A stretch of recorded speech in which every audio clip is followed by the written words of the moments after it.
So I just want to do a very brief introduction for our two speakers, and then we will hand the floor over to them to maximize their time.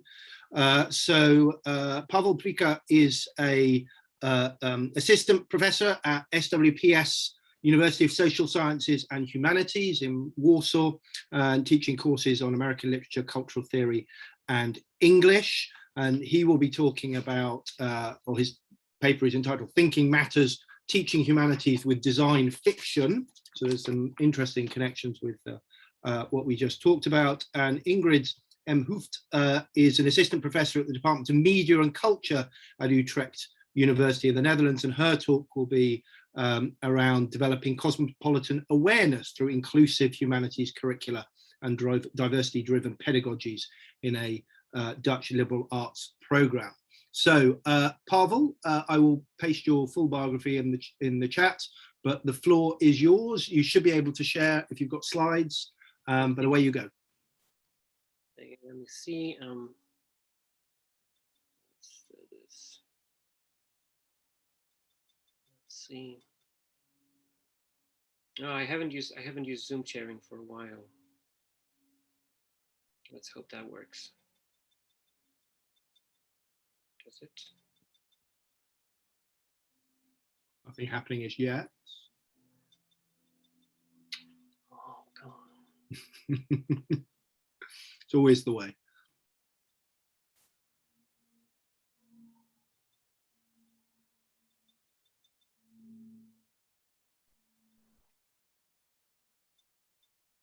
There we go. Yeah. Perfect. Over to you. Finally. Okay. Thank you. So this is going to be just a short talk on design fiction. And I find it interesting that what Penny mentioned in the discussion in the previous panel about making and the things that we can do in other disciplines, that those traditionally associated with some physical product being the outcome, such as design. So literary studies, for example, which is my field, as I mostly teach literature, design fiction offers us this sort of an opportunity to, in a way, make things. So the idea, okay, right. The idea comes with Bruce Sterling's book Shaping Things, when he talks about, when he talks about the design fiction. He says design fiction reads a great deal like science fiction. In fact, it would never occur to a normal reader to separate the two. The core distinction is that design fiction makes more sense on a page than science fiction does. So instead of what he calls hand-waving hocus pocus, science fiction wants to invoke the grandeur and credibility of science. Design fiction can be more practical, more hands-on. It sacrifices some sense of the miraculous, but it moves much closer to the glowing heat of technosocial conflict. This is Sterling's idea. So basically, it is a more practical branch of fiction and fiction weaving or fiction making, which is closer to futurism than just a fantastic fairy tale. And in a sense, when you think of Leonardo da Vinci's visions and projects or machines imagined by Jules Verne, these could be seen as the examples of early design fictions. So design fiction products, they tell a story of a world which is different from the one the artists live in, but recognizable. And that applies to the two creators that I mentioned. This is actually key, that the world needs to be recognizable. The world of design fiction is a lived-in replica to some extent of our surrounding reality. Then the next thing that follows is Julian Baker's short folder on design fiction, which sort of codified the practice itself and asked questions, and the questions that you can see on a slide there. Design fiction can be a way of creating material objects that help tell a story. What kind of stories would it tell? And it would style or genre. So basically it's telling stories and worlding and creating worlds through objects. And how can science fiction be a purposeful, deliberate, direct participant in the practices of science facts. So design, while design itself creates material objects, design fiction creates objects which belong to an order of things, and as a result provide a narrative of this order, a story with its own genre of a different future reality. It takes science fiction from expressing the purely imaginary vision of the future and makes it grounded, or at least attached to, the science fact. Now, the version of design that we talk about also sometimes is speculative design, which is seen, which is what design fiction comes from. And speculative design, in a sense, is reverse archaeology of the future. So creating rather than recovering, projecting rather than reconstructing, but ultimately exploring the world through material objects. In this sense, design fiction is a combination of science fiction and speculative design. So science fiction and speculative fiction, because we very often now talk about speculative fiction in general, has always been involved in social, cultural, ethical, political issues. It offered insights, speculated about trajectories, alternative trajectories of development, utopian, dystopian, described social structures, technology-driven cultures, post-singularity cultures, and these are always accompanied by elements of the world, by objects as such. Speculative design, instead of providing answers or solutions, try to examine, explore, and criticize reality through productions of objects. It uses the power of storytelling to imagine the possibility of change. And in the intersection of the two comes design fiction, specifically using objects to narrate the future and at the same time to offer a critical re-examination of the present. Now, a very common model that is used to illustrate the creative space of design fiction is the so-called cone of possibility, and that is what you see here on the slide here. This is the cone of possibility. Now, it includes all kind of extreme but scientifically possible scenarios.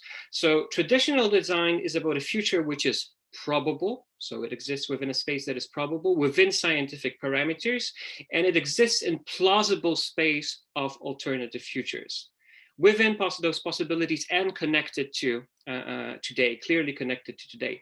Outside, what is outside the cone is just pure fantasy. What you see as scenarios there on the diagram, on the model, scenarios deal with specific individual occurrences. Wildcat scenarios in this cone of possibility refer to low probability but high impact events, such as extinction events or cataclysms, etc., etc. Now, speculative design tries to discuss what is and what is not, but what can be preferable future. So instead of what we deem to be probable, we talk about things that are preferable. So there's already this active element to it, affecting change in a sense. Now, design fiction is, or tries to be at least, grounded in science fact. It speaks to the future and of the future, tries to provoke the debate based on critical commentary, analytical commentary. The very meaning of speculative, of course, which is specula as a watchtower and spessere to observe, is always about looking forward, exploring or scouting ahead. Now, the element that is a product that very often is the outcome of projects and practices that are design fiction practices are the so-called diegetic prototypes, objects which belong in a specific world or world/story, or world-story, and at that same time create the world that signify a particular kind of world. They function in that world and in that story's context, and in that sense they're very much like movie props which are imagined, but they are seen to be fully functional. few more quotes that we have here. The goal of using deliberately diegetic prototypes, whether we talk about things that are actual physical objects or visual presentations, installations, artistic projects, etc., is to suspend disbelief about change, and by that invite or provoke change. A way to consider the future differently, a way to tell stories about alternatives and unexpected trajectories, to discuss a different kind of future than the typical bifurcation into a utopian or dystopian. Now, this is all very much theoretical, but I'd like to show you a couple of things that actually Near Future Laboratory produced, and they issue a catalog of products of those diegetic prototypes, in a sense, which includes advertisements for actual objects or initiatives or projects. The first thing that we have here, which very much concerns which is of interest to me because it concerns literature, and as I said at the beginning, I see design fiction as a means to enrich the teaching of humanities, especially when it comes to literary studies, narrative studies, but also the social impact of such disciplines. Algorithmic, as you can see, is an idea that of algorithmic literature that is tailored to readers' preferences, and that actually is shown as an advertisement for a company, along with testimonials, etc., from readers, that produces, tailored to your tastes and needs, a particular novel of a particular length within a particular genre, as you can see here, guaranteed unique. It's your book, right? It's written for you, custom book for you based on books you've read and enjoyed. So of course it uses your data as well, and the matrix of genre specification you provide. Each book is guaranteed unique and guaranteed enjoyable, or your money back. Well, you know, only works of fiction. Just fiction, obviously. There are genres available. The funny thing that I find this hilarious and especially endearing, no e-reader versions available to mitigate digital copying. So basically, you only get your physical object, your book produced. Your book is guaranteed one of a kind. You might sell your book, you might actually market it. There's SEO optimization, target market analysis, everything is there. The other screen that I'll show you from the advertisements is actually the pricing here that we see. If you want to include particular character archetypes, right? So you pay $7 per genre, you can mix and match, you can use particular archetypes, everyman, caregiver, sage, magician, etc. Major genre bases, common genre basis added to the algorithm, etc. Target maturity level, you pay, mix and match, and your book comes into existence, written well, through an algorithm, basically. So that's one thing that you find there. The other very interesting example, or at least I found it interesting, is a website that generates, it pretends to analyze your network activity, your social media activity, and it generates a report on your own social media pathologies, right? And there's a lot of jargon that they came up with, likes per day, friends, unfriending, friending, etc. But it basically produces this report. It of course is something that is, you know, with the data is just completely fake or imagined, but the methodology that they came up with is supposed to match the state of things as it is now. So to go closer into this, potential pathologies or disorders that you might be suffering from, or screen myopia, as you can see, profile schizophrenia, a disorder that emerges when losing control of multiple accounts and profiles on social networks, right? Impulsive instantaneous posting disorder, social media dependence, or fear of missing out, which is of course very much associated. There are more. This is just an example. So the website itself pretends to generate that particular report for you based on your social media activity. And of course, the goal here is to will make us read into the possible consequences of, well, pathological activity within the area of social media. Then there's I posted a link here. We're not going to watch the video because we don't really have time for that, but this is a fascinating video. Just,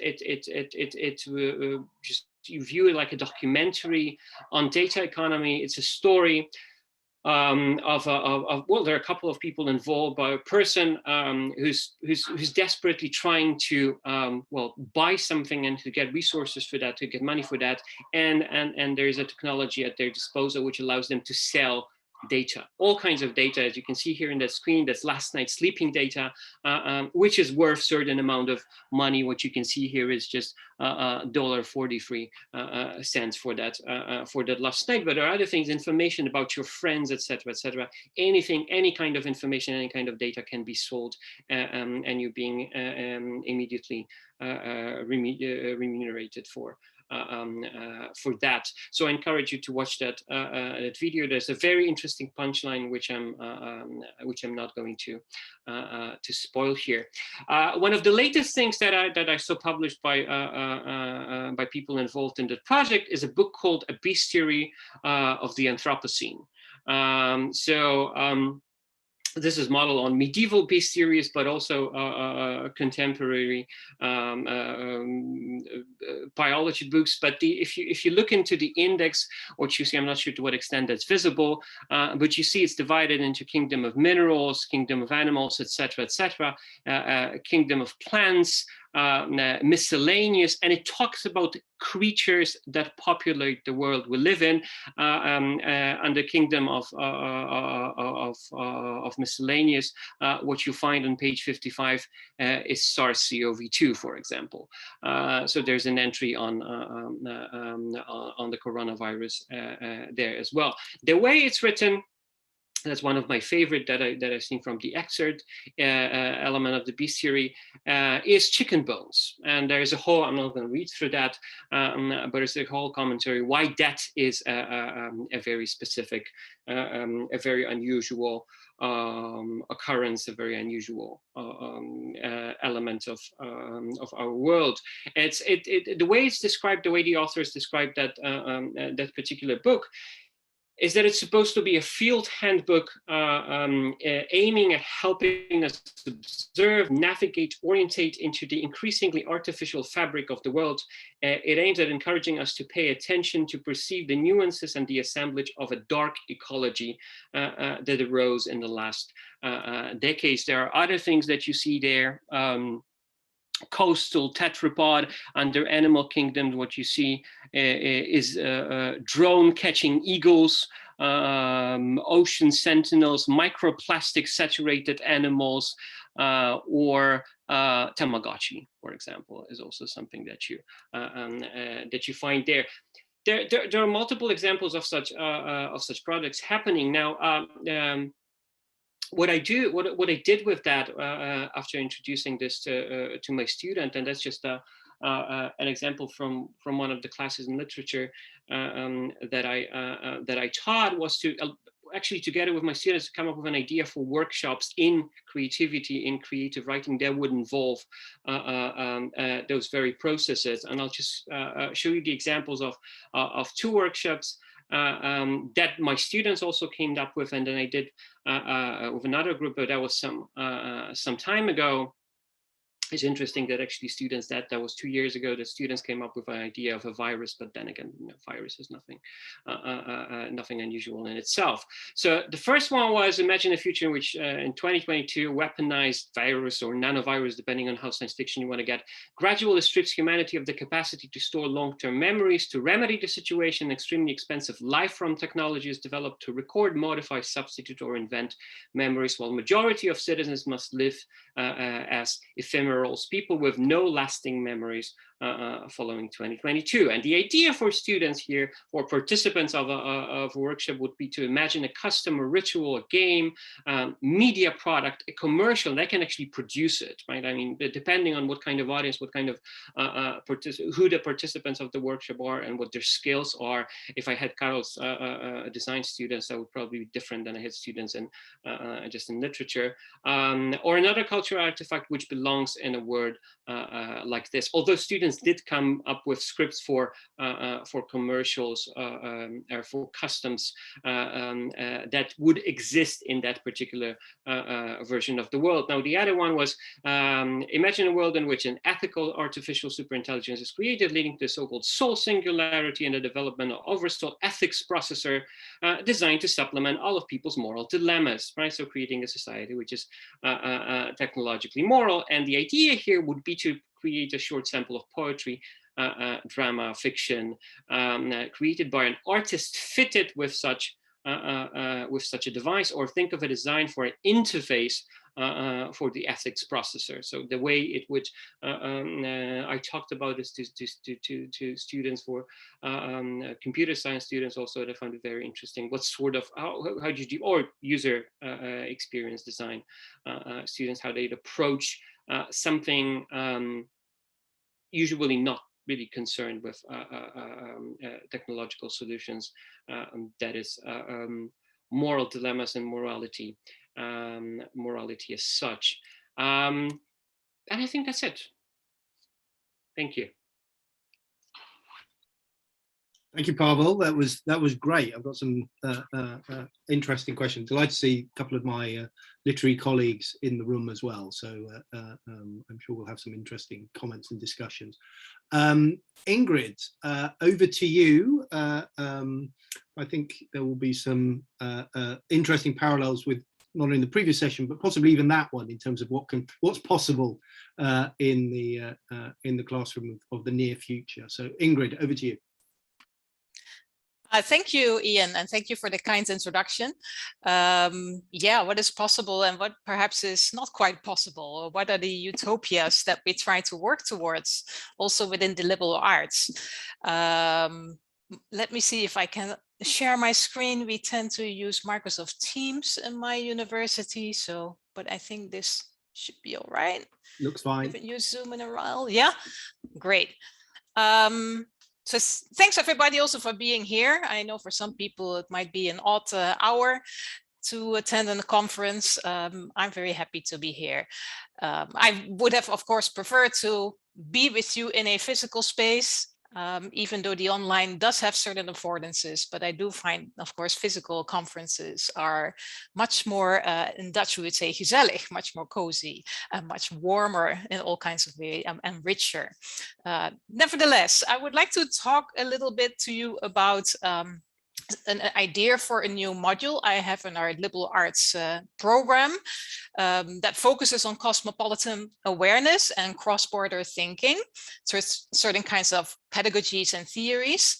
And since sadly, of course, the lockdown happened, I didn't really get to develop this particular module, but I would want to talk to you about some of the thoughts and challenges, the possibilities, the potentials, and maybe the impossibilities of a truly cosmopolitan classroom within a cosmopolitan university. Not suggesting that Utrecht University is such a university, but how can we think through this, and how can we think through the challenges? Like I said also earlier, I was thinking of setting up a sort of global humanities or global liberal arts module. And the idea from that, the inspiration from that is partly from Ronald Barnett's book on the ecological university, in which he suggests that the university of today should be a place where thinking and acting through our worldly connections take central stage. And Barnett is really looking at the potentials of the university, how it can sort of address the various, he distinguishes 7 sort of ecologies, economical, cultural, media, network ecologies, how the university can make the utmost use of those ecologies and engage itself on a worldly stage. And so, of course, inspiration to think through how we can also educate our students for cosmopolitan awareness comes with the mere fact that we are connected globally, that of course our media networks are global nowadays, that many issues are global, climate change, of course, migration, but also COVID-19. And so it becomes very important, I think, especially in the humanities and liberal arts education, to help students create some kind of cosmopolitan awareness and nurture cross-border thinking, so that students don't remain stuck in their own provinces or countries, but really engage with issues on a global scale. Part of that also is to encourage diversity within the classroom and also embrace local and global diversity and be hospitable to different kinds of cultures and peoples, but also be hospitable towards all kinds of different perspectives, and to include those perspectives as much as possible in such a module and within the global classroom. And of course, many writers and academics have addressed the fact that a liberal arts program or a humanities program is suitable par excellence for cultivating sort of moral education, reflection and self-reflection and questioning. So such a module would logically be lodged within a program like a liberal arts program, or even maybe connected. I was thinking to a student exchange program where students come here or go abroad, that they can already start thinking in a more worldly way and through worldly connections, or perhaps even within our gender studies program, which is extremely diverse and internationally oriented. So these are the kind of locales in my university where such a module could take root. I decided to start thinking through this module from our program called Language and Culture Studies, or Taal en Cultuurstudies in Dutch, which is part of our larger liberal arts curriculum, but is more specifically focused on the humanities.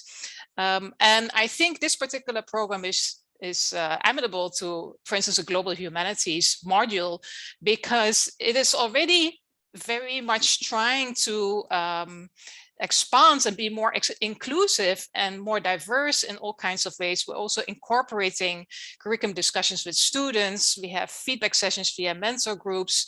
There is a larger project called Inclusiviteit als keurmerk, or inclusivity as hallmark, where we really want to promote language and culture studies as a very inclusive space. And interestingly, in the Language and Culture Studies program, the curriculum is very unique because students are basically creating their own studies through making their very own unique combination of courses and classes. And so students often used to be the exception in the classroom, where, for instance, they follow classes in history and in film theory, and at the same time then they sit with courses with students who only do, for instance, film studies. And so thinking across borders is already something that those students are more used to than the students who really are very firmly placed within one particular program or curriculum. Within this Language and Culture Studies, we also are very keen on tackling marginalization, also exclusion of students. And this leads to very interesting discussions with students with certain religious backgrounds, all kinds of lower socioeconomic classes, non-white ethnic backgrounds, LGBTQ, A+, etc. students, and to try to make that classroom as inclusive as possible. But there are all kinds of issues and challenges that come with that.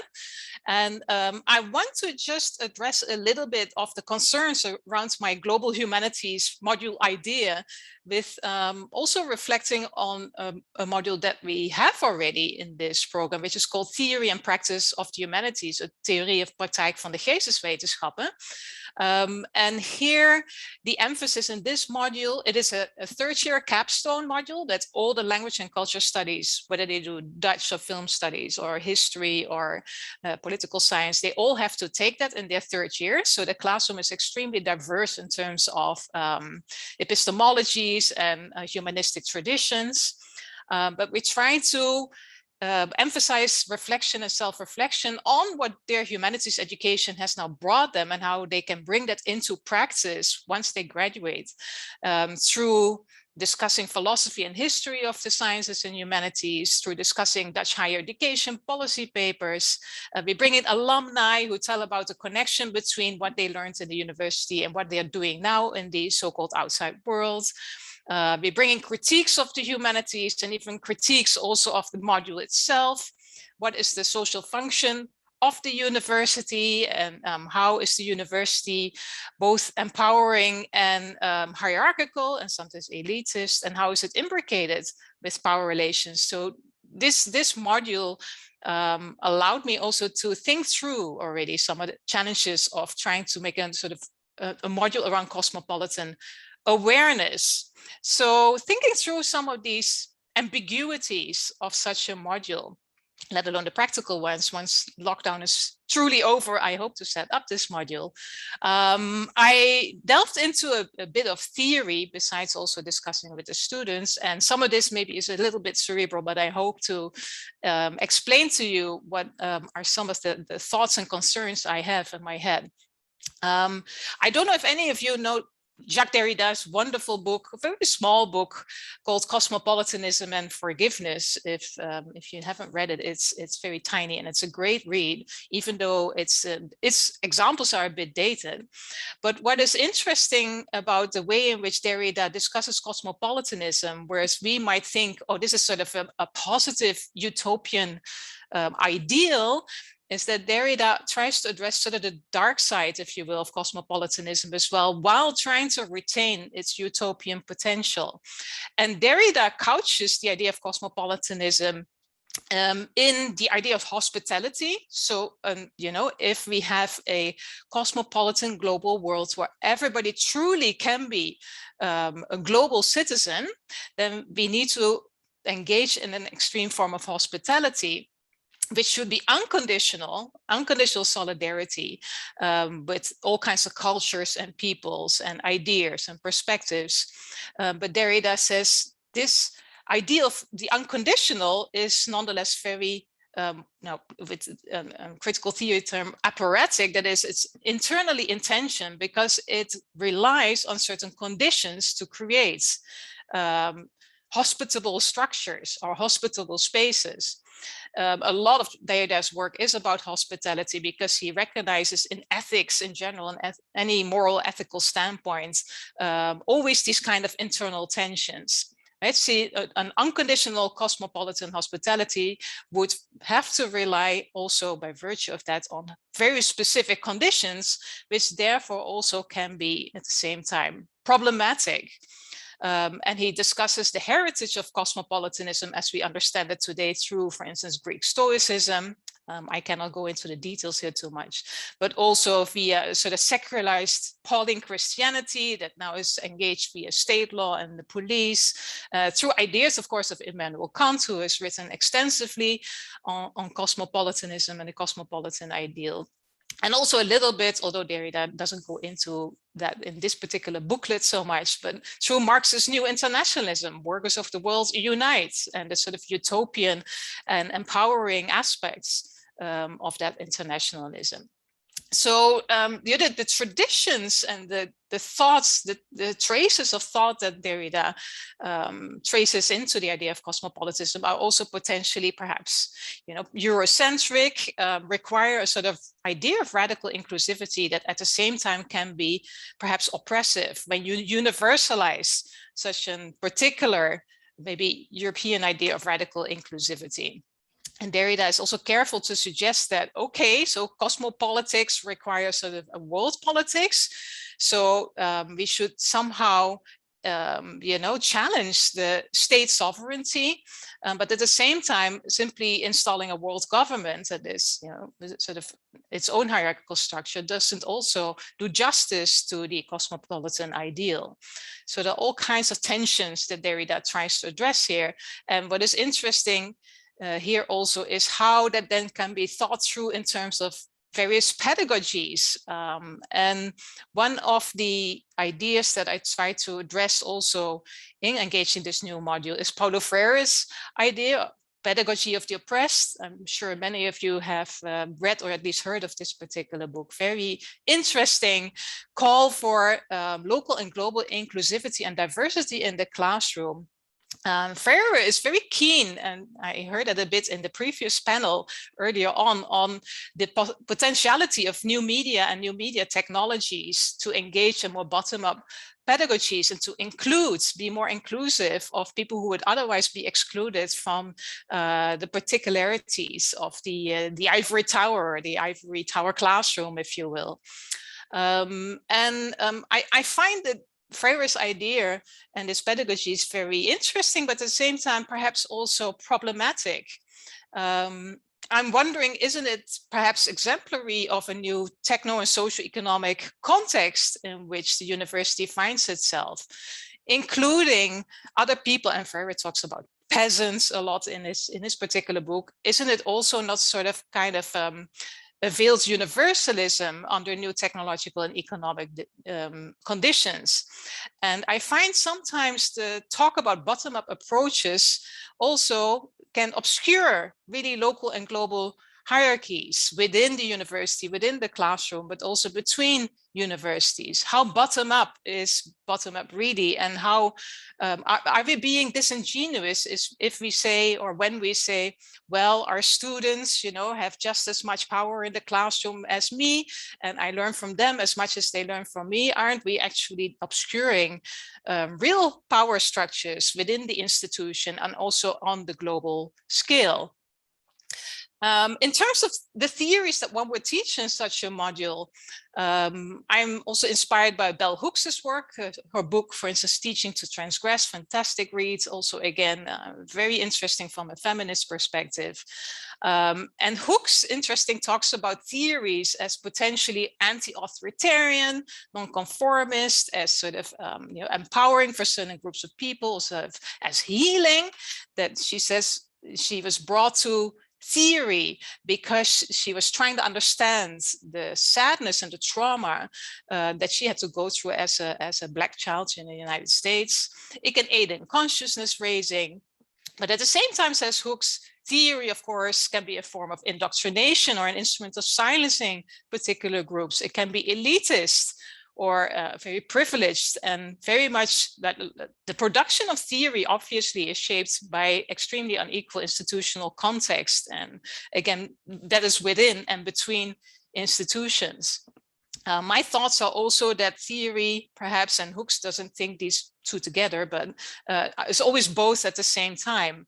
And the question then becomes like, what would be the kinds of theories one would teach in such a classroom, especially sort of, you know, if you want to take the inclusive and hospital cosmopolitan mindset into account. Some of the student responses to the earlier course that I talked about, the theory and practice of the humanities, where we're trying to be as diverse and inclusive as possible, is, for instance, what about the inclusion of so-called right-wing nationalists or localists or exclusivist students and perspectives, right? There is clearly a clash there, the idea of inclusion and the inclusion of exclusivists, so the ways inclusion has to exclude also certain ideals that do not gel with the idea of inclusion and hospitalities.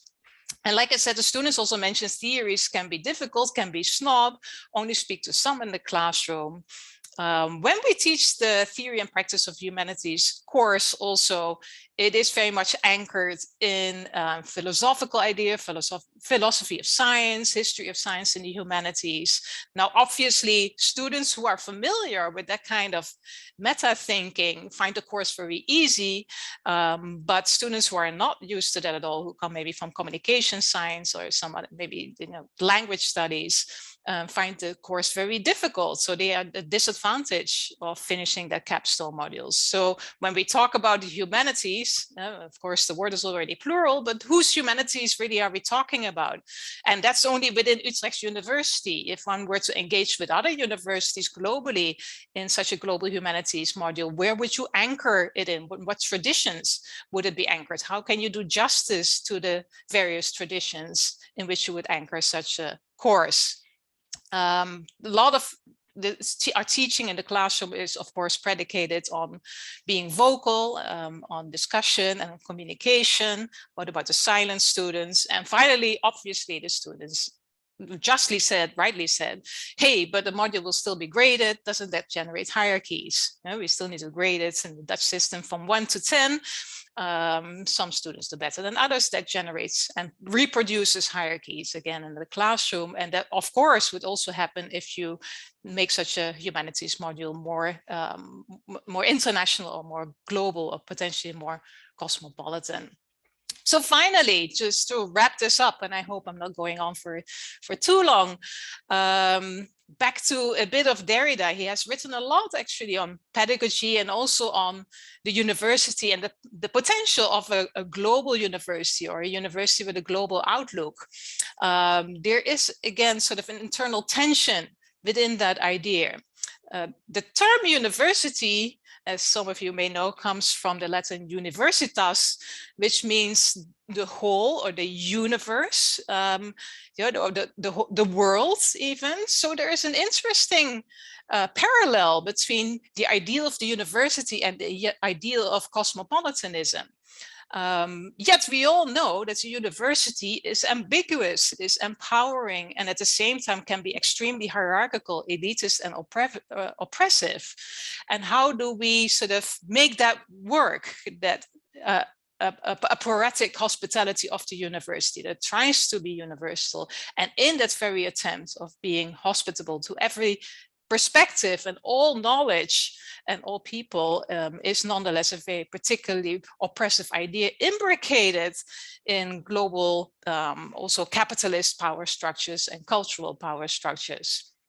So like I said earlier with Derrida, there is the weird paradox, or actually contradiction, one would say, in becoming more inclusive and taking more student voices seriously entails the setting of certain demands and frameworks and the couching of it in certain particular traditions and ideals. And this, how does this bite one another, and how does this, how does this still exclude? And I think it would be extremely important if I were to really set up such a module also with other colleagues in other universities, perhaps worldwide, perhaps within the GALA framework.